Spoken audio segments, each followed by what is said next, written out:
નમસ્કાર ન્યૂઝ બુલેટિનમાં આપનું સ્વાગત છે। હું છું પંકજ શર્મા। શરૂઆત એક મહત્વપૂર્ણ ખબરથી કરીશું। સુરતમાં રોડ પર દોડતી બસમાં અચાનક આગ લાગી ગઈ। ડિંડોલીના સાઈ પોઈન્ટ વિસ્તારનો આ બનાવ છે। ચાલુ બસમાં આગ લાગતા અફરાતફરી મચી ગઈ। સમયસર બસ ઊભી રાખતા જાનહાનિ ટળી હતી। અગમ્ય કારણોસર બસમાં આગ ભભૂકી।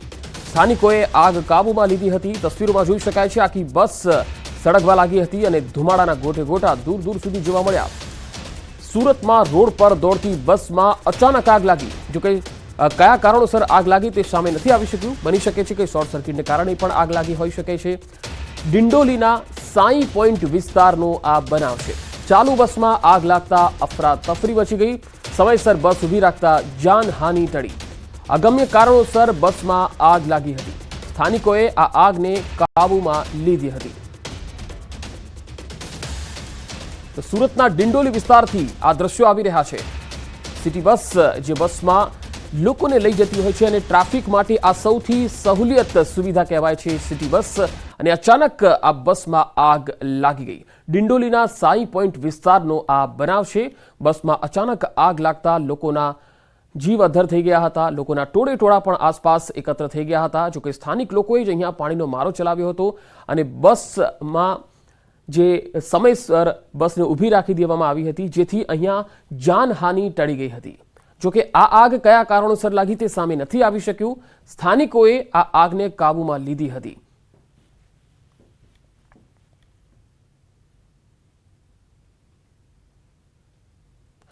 તો વધુ માહિતી મેળવીએ। સુરતથી સંવાદદાતા કીર્તિશ પટેલ જોડાયા છે। કીર્તિશ, આ બસમાં જ્યારે આગ લાગી ત્યારે કેટલા લોકો તેમાં સવાર હતા?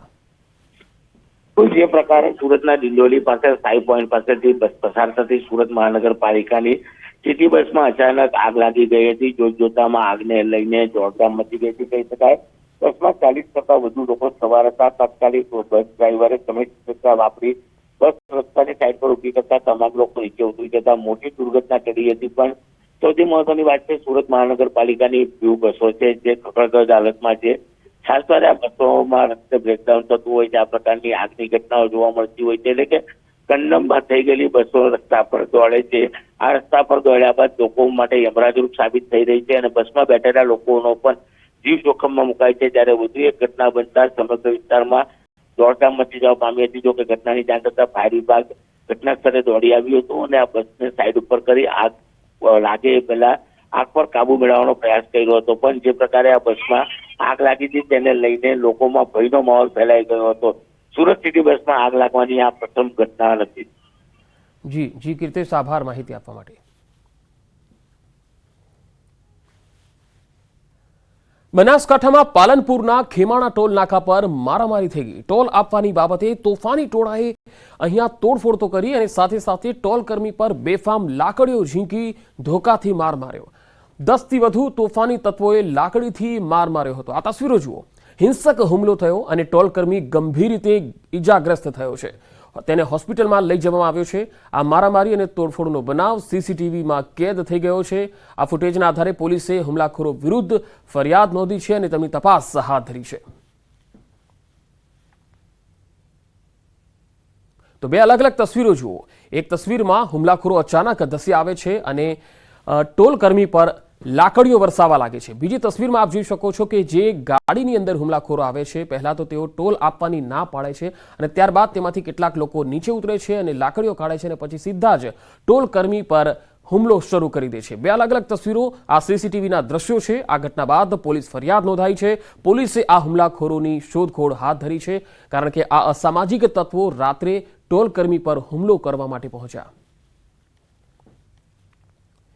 શિયાળાની ઠંડી વચ્ચે તસ્કરો તરખાટ મચાવી રહ્યા છે। સુરતમાં માંગરોળના પાલોદ વિસ્તારમાં એક જ રાતમાં 6 દુકાનોના તાળા તૂટી ગયા।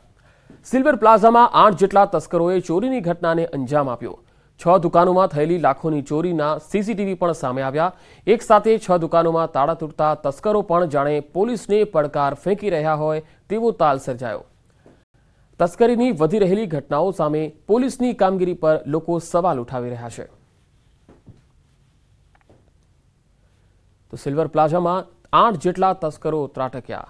તસવીરોમાં જોઈ શકાય છે કે કેટલી હદે બેફામ બન્યા છે અને તસ્કરો ખુલ્લેઆમ આવી રીતે દુકાનો પર તસ્કરી કરી રહ્યા છે, ચોરીને અંજામ આપી રહ્યા છે। વધુ માહિતી સાથે સંવાદદાતા કેતન પટેલ જોડાયા છે સુરતથી. કેતન, માંગરોળમાં એક જ રાતમાં 6 દુકાનોના તાળા તૂટ્યા. વેપારીઓ શું કહે છે? કેટલા સમયથી આ પ્રોબ્લેમ છે? તસ્કરો બેફામ બનેલા છે? એ ચોક્કસ વાત કહું તો જિલ્લાની અંદર હાલ શિયાળાની ફૂલ ગુલાબી ઠંડીની શરૂઆત થઈ છે. એ તસ્કરો બેફામ બન્યા છે. કોઈ પણ જાતનો પોલીસનો ધાક દેખાતો નથી તસ્કરોમાં. માંગરોળ તાલુકાના પાલોદ વિસ્તારની અંદર એક જ રાત્રિના સમયમાં 6 દુકાનના તાળા તૂટ્યા. સિલ્વર પ્લાઝામાં પણ એક જ રાતમાં અન્ય બીજી પણ 6 દુકાનના તાળા તૂટતા ટોટલ 12 દુકાનના તાળા તૂટવા પામ્યા છે. અને સમગ્ર ચોરીની ઘટનાઓ સીસીટીવીમાં કેદ થઈ છે. 8 જેટલા તસ્કરો ચોરીને અંજામ આપી ફરાર થઈ જવા પામ્યા છે. હાલ કોસંબા પોલીસે આ ચોરીનો ગુનો દાખલ કરી વધુ તપાસ હાથ ધરી છે. પંકજ. જી કેતન, આભાર માહિતી આપવા માટે.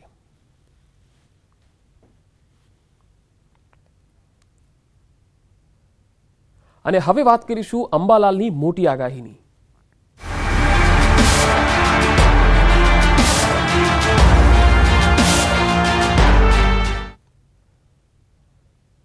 હવામાન નિષ્ણાત અંબાલાલ પટેલે એક મોટી આગાહી કરી છે. કાતિલ ઠંડી માટે થઈ જજો તૈયાર. 25 ડિસેમ્બર બાદ ગાત્રો થીજવતી ઠંડી પડશે. 29 ડિસેમ્બરે પણ ઠંડીના ચમકારામાં વધારો થશે. જાન્યુઆરી મહિનો ઠંડોગાર રહે તેવું અનુમાન છે. 10 અને 11 જાન્યુઆરીએ ઠંડીનો ચમકારો રહેશે. કચ્છના નલિયામાં 10 ડિગ્રીથી ઓછું તાપમાન રહેશે. તારીખ 25મી ડિસેમ્બર બાદ રાતનો થીજવતી ઠંડી પડશે. 29મી ડિસેમ્બર ઠંડીનો ચમકારો જબરદસ્ત આવશે અને જાન્યુઆરી માસમાં વધારે ઠંડામાં ઠંડો રહેશે. જેમાં 10-11 જાન્યુઆરીએ પણ ઠંડીનો ચમકારો આવશે. 24મી જાન્યુઆરી પણ ઠંડીનો ચમકારો આવશે. એટલે હવે ધીરે ધીરે ઠંડીનું પ્રમાણ વધતું જશે અને દેશના ઉત્તરીય પર્વતીય પ્રદેશોમાં 0 ડિગ્રી સેલ્સિયસથી નીચું ન્યૂનતમ તાપમાન જવાની શક્યતા રહેશે. પંજાબ, હરિયાણા અને રાજસ્થાનમાં 3 થી 4 ડિગ્રી સેલ્સિયસ જેવું રહેવાની શક્યતા રહેશે. નલિયામાં 10 ડિગ્રીથી નીચું રહેવાની શક્યતા રહેશે. અરબી સમુદ્રમાં ડીપ ડિપ્રેશન બનવાની શક્યતા છે. 29 થી 31 ડિસેમ્બર સુધી સિસ્ટમ બનવાની શક્યતા છે. બંગાળના ઉપસાગરમાં સિસ્ટમ બનશે. દક્ષિણ ગુજરાત અને સૌરાષ્ટ્રમાં અસર થઈ શકે છે. 1 થી 5 જાન્યુઆરીમાં વેસ્ટર્ન ડિસ્ટર્બન્સની શક્યતા રહેશે. આ વેસ્ટર્ન ડિસ્ટર્બન્સના કારણે અનેક ભાગોમાં વરસાદની શક્યતા છે.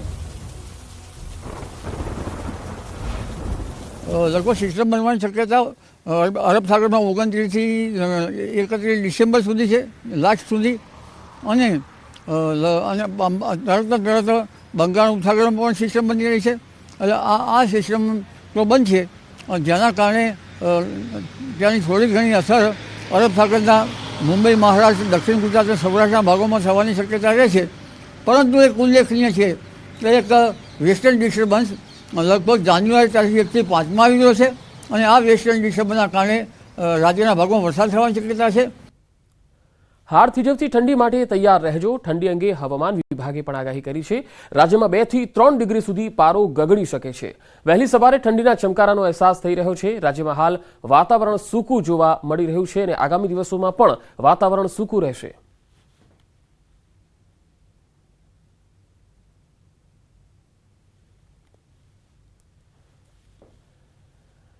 ઉત્તરીય પર્વતીય પ્રદેશોમાં હિમવર્ષા થઈ રહી છે. હિમાચલ પ્રદેશના લાહોલ સ્પિત ઘાટીમાં હિમવર્ષા થઈ રહી છે, જેની તસવીરો સામે આવી રહી છે. સતત હિમવર્ષાને કારણે ઘાટીમાં જનજીવન પર ભારે અસર જોવા મળી. હિમવર્ષાને કારણે ઠંડીનો પારો સતત ગગડી રહ્યો છે. ખાસ કરીને વહીવટી તંત્રએ ભારે હિમવર્ષા જેટલા વિસ્તારોમાં પ્રવાસીઓને નહીં જવા માટેની તાકીદ પણ કરી છે.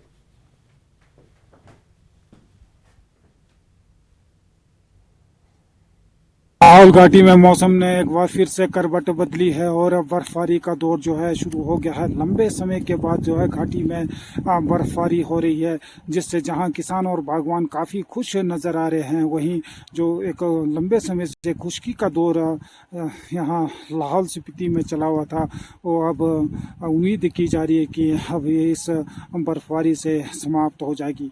ऐसा माना जाता है कि इन दिनों की बर्फबारी न केवल भूमिगत चश्मों को रिचार्ज करती है, बल्कि जो ऊंचाई वाले चोटियों में जो हिम भंडार है उसमें भी वृद्धि करती है। और आने वाले सीजन में ये पानी के रूप में जो अमृत का काम जो है किसानों और बागवानों के लिए करती है।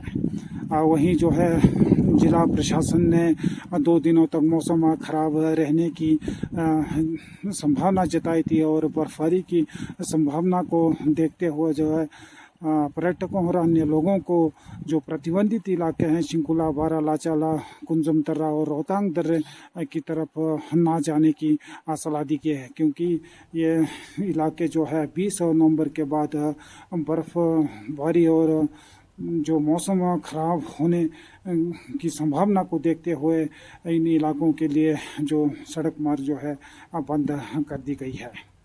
न्यूज़ 18 हिमाचल के लिए लाल स्पीति से प्रेमलाल। તો હિમાચલ પ્રદેશના મનાલીની આસપાસ ઊંચાઈવાળા વિસ્તારોમાં સતત હિમવર્ષા થઈ રહી છે, જેના કારણે ઘાટી વિસ્તારમાં તાપમાન ખૂબ ઘટી રહ્યું છે। હિમવર્ષાને કારણે મનાલી આવતા પ્રવાસીઓમાં આનંદ છવાયો છે। ખાસ કરીને હિમવર્ષાનો નજારો અહીંયા આકર્ષણનું કેન્દ્ર હોય છે। શનિવારે બપોર બાદ કોકસર, સિસ્સુ, અટલ ટનલના બંને બાજુ હિમવર્ષા થઈ હતી। મોડી રાત્રે સ્પીતિ ઘાટી, લોસર અને અન્ય ગ્રામ્ય વિસ્તારોમાં પણ બરફવર્ષા થઈ, જેના કારણે આ વિસ્તારમાં તાપમાન 0 ડિગ્રીથી પણ નીચે ગગડ્યું। આ સ્થિતિમાં પણ પ્રવાસીઓ મનાલીમાં મોસમનો મિજાજ માણી રહ્યા છે।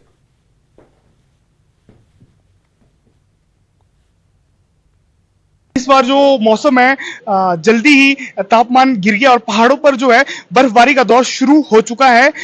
तो इस समय ठंड बहुत ज्यादा है। अब उम्मीद है कि जल्दी बर्फबारी होने से जो मनाली में धीरे धीरे कर जो पर्यटकों की चहलकदमी है वो धीरे धीरे आ रही है। तो उम्मीद है कि इस बार अच्छा पर्यटन कारोबार होगा। सुबह और शाम भी आज का तापमान जो है -9-10 के आसपास जा रही है। तो शाम को तो उतना महसूस नहीं होता सर्दी, सुबह जो है ठंड बहुत ज्यादा है। तो पानी भी अब जमना शुरू हो गया। ક્રિસમસની ઉજવણી અને નવા વર્ષનું સ્વાગત કરવા માટે મોટી સંખ્યામાં પ્રવાસીઓ જમ્મુ કાશ્મીર પહોંચ્યા છે। ખાસ કરીને ભદ્રવાહ ઘાટીમાં પ્રવાસીઓનો જમાવડો થયો છે। હિમવર્ષાને કારણે આ વિસ્તારમાં બરફની ચાદર છવાયેલી છે। નાતાલ અને 31સ્ટની ઉજવણી માટે આ વિસ્તારમાં પહેલેથી જ બુકિંગ થઈ ચૂક્યા છે। ભદ્રવાહમાં દરરોજ મોટી સંખ્યામાં પ્રવાસીઓ પહોંચી રહ્યા છે। बहुत ठंडी भी है लेकिन बहुत अच्छा लग रहा है।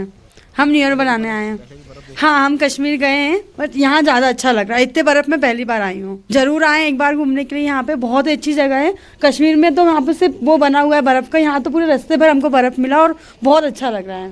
तो कश्मीर हमारा देखा हुआ था, इसलिए हमने सोचा आज भद्रवाह चलते हैं और उसने बहुत अच्छा हमें गाइड किया और सच में बहुत ही खूबसूरत जगह, बहुत मजा आया यहाँ पर। भद्रवाह बहुत शानदार जगह है और चारों तरफ ढकी हुई बर्फ की चादर, ऐसा महसूस हो रहा है कि आज जन्नत में बिल्कुल आ गए हैं। कश्मीर जो मिनी कश्मीर है बहुत ही शानदार है, मजा आ गया यहाँ पर आके। અને હવે વાત મહાપર્વની।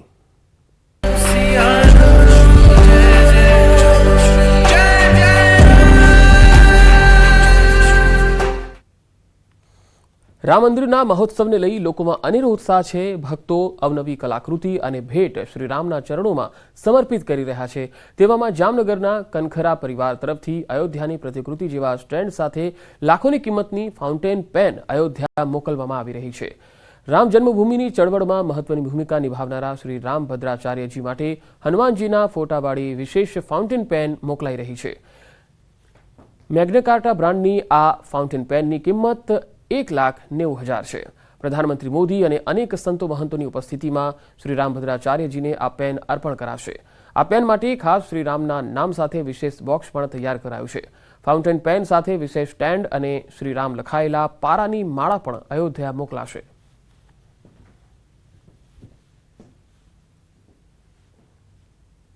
22 જાન્યુઆરી 2024ના અયોધ્યામાં ભગવાન રામની જન્મભૂમિ પર નિર્માણ પામેલું જે મંદિર છે, આ મંદિરમાં ભગવાન રામની પ્રતિષ્ઠા થવા જઈ રહી છે। પુનઃપ્રાણ પ્રતિષ્ઠા પ્રસંગે જામનગરની આ જે હનુમાનજીની પેન છે તે અયોધ્યાની પ્રતિકૃતિ સાથે મોકલવામાં આવનાર છે। લાખોની આ પેન જે પરિવારે બનાવ્યું છે, પરિવાર આપણી સાથે છે, એમની સાથે જ સીધી વાત કરીશું। શું કહેશો, આ પેન બનાવવામાં આવી છે, પેનની કિંમત શું છે અને આપ અયોધ્યામાં ભગવાન રામની પ્રતિષ્ઠા થશે ત્યારે જ આ પેન પહોંચશે? અમારા માટે બહુ હર્ષ અને ગૌરવની વાત છે કે આ અમારી પેન જે અમે અયોધ્યાની મંદિર રામ મંદિરની પ્રતિકૃતિ સાથે અમે બનાવેલ છે, અમારા પરિવારમાં બહુ હર્ષ અને લાગણી છે। આ પેનની કિંમત છે 1,90,000 રૂપિયા, જે અમે તૈયાર કરી છે અને સ્પેશિયલી એ રીતે તૈયાર કરેલી છે કે એનો જે બેઝ છે એ રામ મંદિરને ધ્યાનમાં રાખીને બનાવેલો છે. સેમ એ જ બેઝ છે, જે મૂર્તિ છે રામ ભગવાનની જ્યાં પ્રતિકૃતિ બનવાની છે જે અયોધ્યામાં, સેમ એ જ મૂર્તિ છે. એમાં જે પેન અમે જે બનાવી છે એ પેનની ઉપર હનુમાનજી અને રામજીનું ડિઝાઇન કરેલી છે, એન્ગ્રેવિંગ કરેલું છે એના પર, સ્પેશિયલી બારીકાઈથી કોતરણી કામ કરેલું છે એમાં. અને સાથે અમે એમાં માળા પણ આપીએ છીએ જેમાં શ્રી રામ લખેલું છે. આ પેન મગાવવામાં આવી છે શ્રી રામ ભદ્રાચાર્યજી માટે અને રેડી થઈ ગઈ છે ને બસ હવે અમે આ મોકલવાના છીએ હમણાં જ. એટલે જે પ્રકારે વાત કરવામાં આવી રામ ભદ્રાચાર્યજી માટે કે જે રામ જન્મભૂમિ ચળવળના મુખ્ય પ્રણેતા હતા અને જેનું ખૂબ એવું સંતોમાં પણ આદર્શ છે, તેવા રામ ભદ્રાચાર્યજી માટે રામ જન્મભૂમિમાં જ્યારે ભગવાન રામ બિરાજમાન થશે, આ પ્રાણ પ્રતિષ્ઠા થશે, ત્યારે જ વડાપ્રધાન સહિતના સંતો મહંતોની ઉપસ્થિતિમાં આ પેન છે તે અયોધ્યા પહોંચશે. ત્યારે કડખરા પરિવારે પણ પોતાની આનંદની અને ગૌરવની લાગણી છે તે આ પેન મોકલતા અનુભવી છે. કિંજલ કારસરિયા, ન્યૂઝ 18 ગુજરાતી, જામનગર. રામ મંદિરના મહોત્સવની દેશના કરોડો લોકો આતુરતાથી રાહ જોઈ રહ્યા છે. અયોધ્યાના ઐતિહાસિક મંદિર માટે દેશભરમાંથી લોકો અવનવી ભેટ અર્પણ કરી રહ્યા છે. ત્યારે સુરતના એક વેપારીએ ભગવાન રામના ચરણોમાં અર્પણ કરવા આકર્ષક નેકલેસ બનાવ્યું. આ હારની વિશેષતા તો એ છે કે આ હારમાં રામ મંદિરની પ્રતિકૃતિ બનાવાઈ છે. અલગ અલગ રાજ્યોના 40 કારીગરોએ 30 દિવસની અથાગ મહેનતથી આ હાર તૈયાર કર્યો. રામ મંદિરના આ હારમાં 2 કિલો સોના અને ચાંદી ઉપરાંત 5000થી વધુ હીરા લગાવાયા છે. હીરા જડિત આ હાર સાથે વેપારીએ રામ દરબાર પણ તૈયાર કર્યો. એક નજરે જ લોકો મંત્રમુગ્ધ બની જાય એવો આ હાર શ્રીરામ ધારણ કરે તેવી વેપારીએ ઈચ્છા વ્યક્ત કરી. પ્રધાનમંત્રી મોદીના હસ્તે તો આ મહામૂલો હાર શ્રીરામના ચરણોમાં અર્પણ કરાય તેવી ભાવના પણ વેપારી વ્યક્ત કરી છે.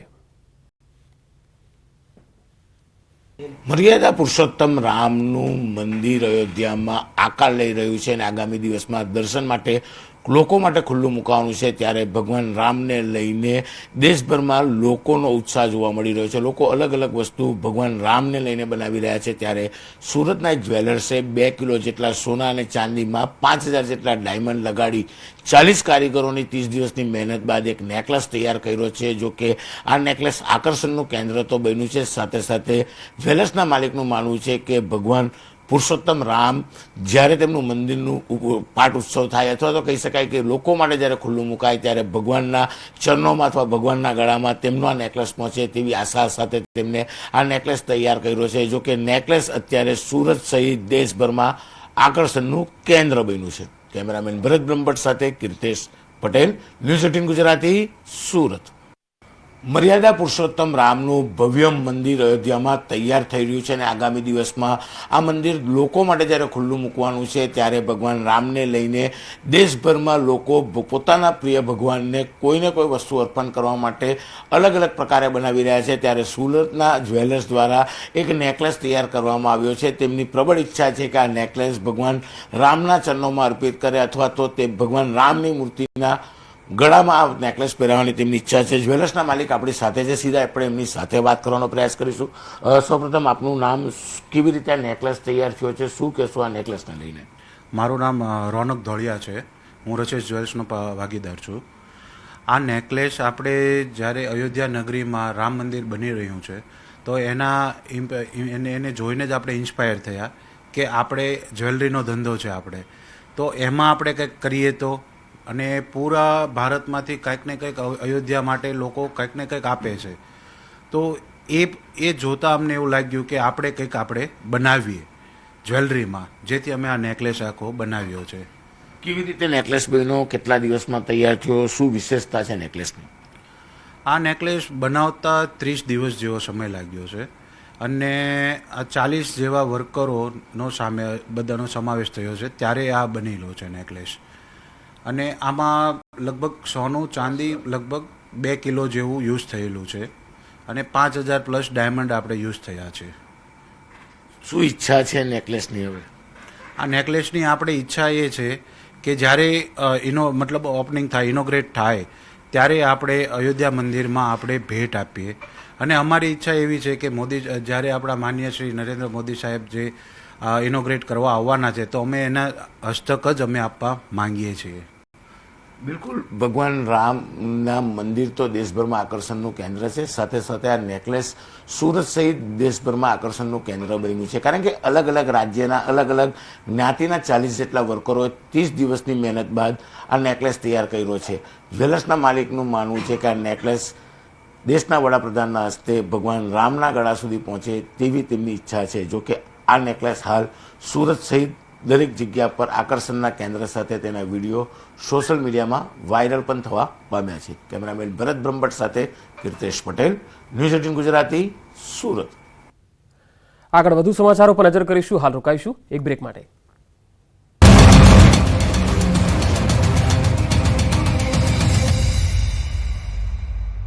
દાદા મૂકેલા રૂપિયા 22 લાખની રોકડ ચોરી કરીને ફરાર થઈ ગયા.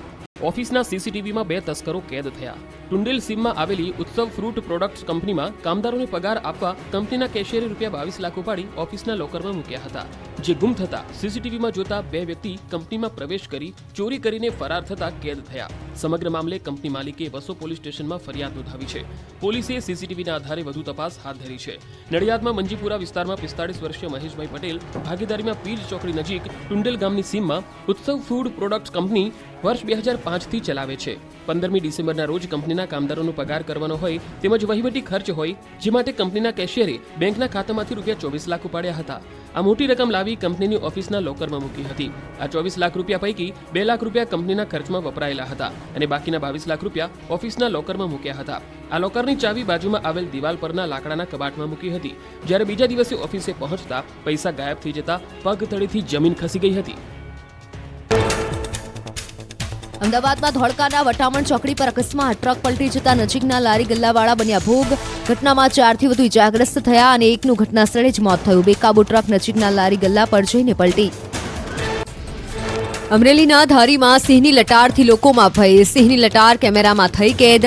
આંબરડી સફારી પાર્ક નજીક આવેલા ગળધરા મંદિરના પરિસરમાં સિંહ લટાર મારતો હોય તેવો વિડીયો વાયરલ.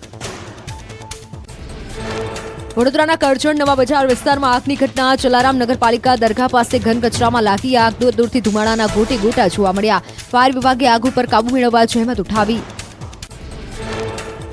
મહેસાણાના મંડાલી નજીક ભંગારના ગોડાઉનમાં આગ લાગતા અફરાતફરી. અગમ્ય કારણોસર ગોડાઉનમાં આગ લાગતા ઘટનાસ્થળ પર લોકોના ટોળે ટોળા. 3 ફાયર બ્રિગેડની ટીમ ઘટનાસ્થળે પહોંચી ભારે જહેમત બાદ આગ પર કાબુ મેળવ્યો.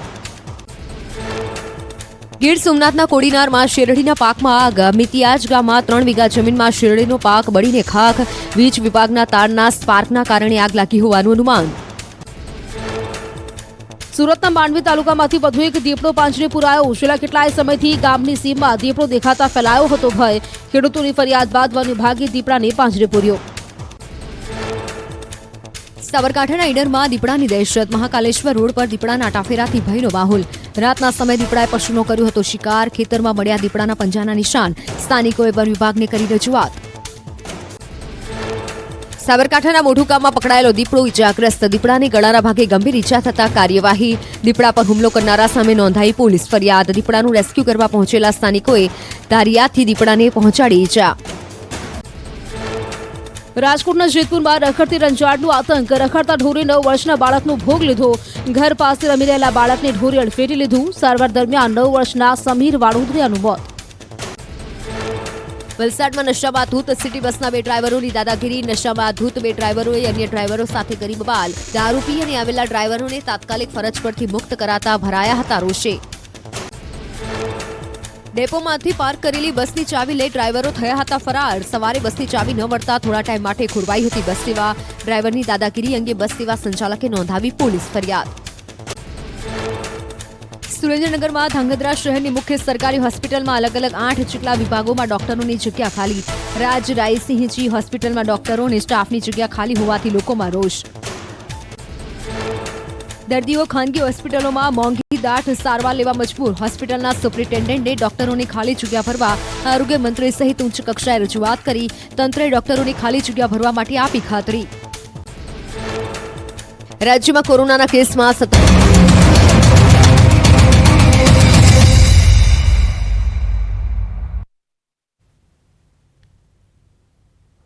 બ્રેક બાદ આગળ વાત દ્વારકાની. દ્વારકામાં આહીરાણીઓએ ઇતિહાસ રચી દીધો. અખિલ ભારતીય આહીરાણી મહારાજ સંગઠનની આહીરાણીઓ રાસ રમી. 37,000થી વધુ આહીરાણીઓએ ભાગ લીધો હતો. દ્વારકાના એસીસી મેદાનમાં મહારાસની રમઝટ જોવા લાખો લોકો ઉમટ્યા. પોતાના પારંપરિક પોશાકમાં હજારો આહિરાણીઓ રાસ રમતી દેખાઈ. નવી પેઢીમાં ભારતીય સંસ્કૃતિ ઉજાગર થાય તેવા હેતુથી આ મહારાસનું આયોજન થયું. સાંસદ પૂનમબેન માડમે પણ રાસમાં ભાગ લીધો. દેશના ખૂણે ખૂણેથી અને America, Canada, Australia, south Africa, Dubai સહિત વિશ્વભરમાંથી આહિરાણીઓ રાસ રમવા દ્વારકા આવી. મહારાસના ભવ્ય આયોજનને લઈને જગત મંદિર દ્વારકાને અદ્ભુત રોશનીથી સજાવવામાં આવ્યું. આહિરાણીઓનો મહારાસ જોવા મંત્રી સહિત અનેક લોકો પણ ઉમટ્યા. જગત મંદિર દ્વારકામાં ભક્તિમય માહોલ જોવા મળ્યો. તો આ બુલેટિનમાં અત્યારે આટલું જ. નમસ્કાર.